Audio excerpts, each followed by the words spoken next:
Breaking news this morning as we are learning that Americans are not expected to be included in that first group of 13 hostages being released by Hamas, something that is expected to happen within the next hour, in less than an hour, by 9 a.m. Eastern time.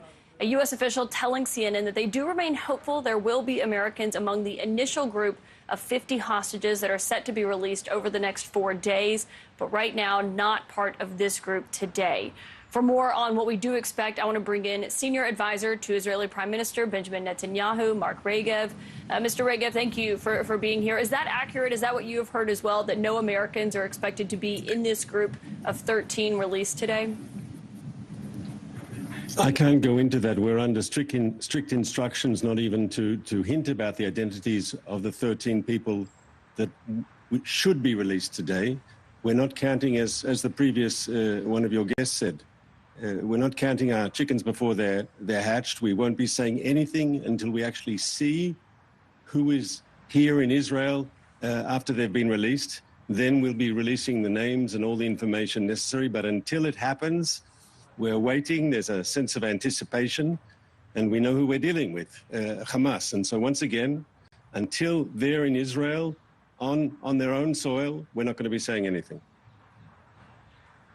And is that release still on track from your understanding for 4 p.m. local, 9 a.m. Eastern? I have no information that is new on that, and I apologize. That is the agreement.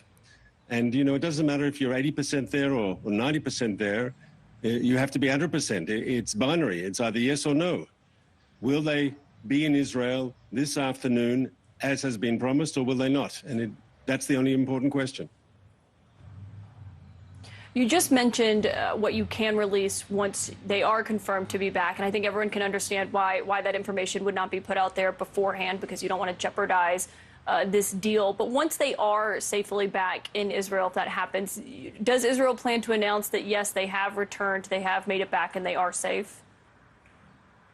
Correct. That is our intention. The minute they are on Israeli soil, we will be releasing names and who they are, and you'll be able to publish that. That's obvious. Once they're here and we know that they're safe, then of course we can announce who they are. And of course, as you've been reporting on CNN, we have to worry about their medical situation, both from a physical point of view and from a psychological point of view.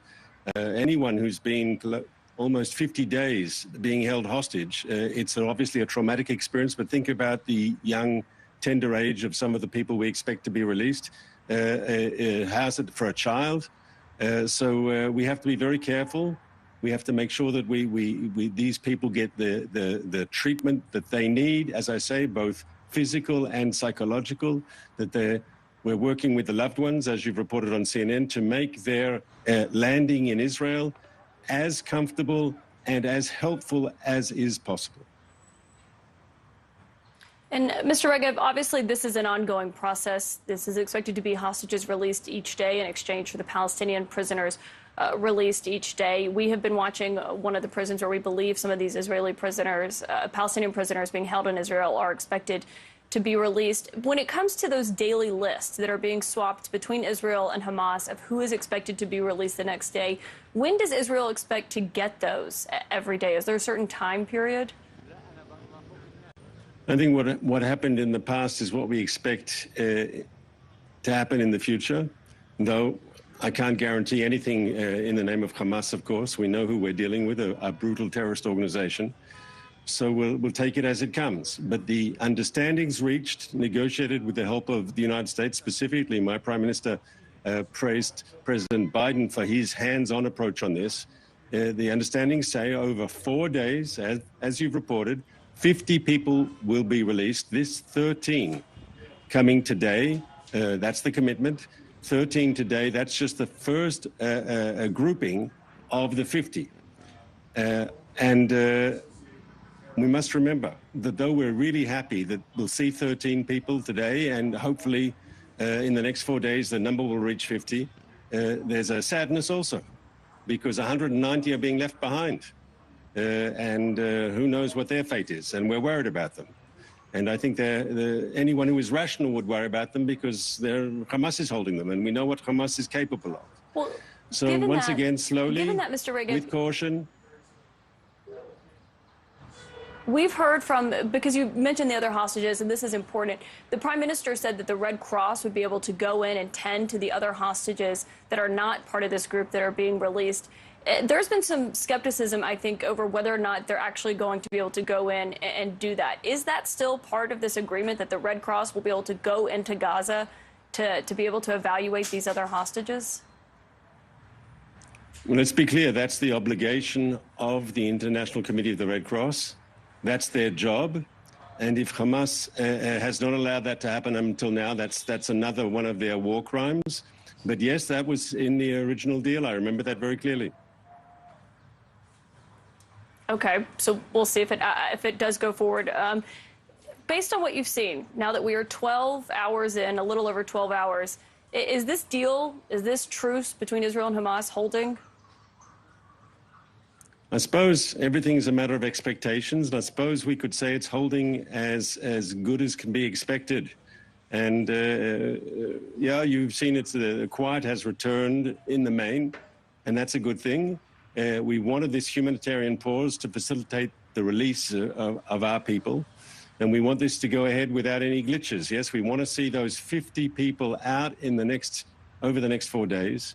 And then we remember, Kaitlan, there's an option to extend this humanitarian pause for another day and another day if they agree to release more hostages, another 10 hostages for every day. Now, Hamas won't do it because they've suddenly become humanitarian. And let's be clear, they're the opposite of humanitarians. So the sort of violence they committed is inhuman, both their violence against Israelis and the way they treat their own people, the Palestinians of Gaza. But maybe they have an interest. We've been putting sizable military pressure on them. We've taken out their underground fortresses. We've taken out and eliminated senior commanders. They're under a lot of pressure. They need that pause. And if that's a way for us to get our people out, so be it. And once again, we want to see more people released. They have an opportunity to do it. They want this pause. They want this time out from the fighting. And so maybe this is a way to expedite our people. Mark Regev, we will be watching closely in the next hour or so. Thank you for your time this morning. Thanks for having me, Kaitlan.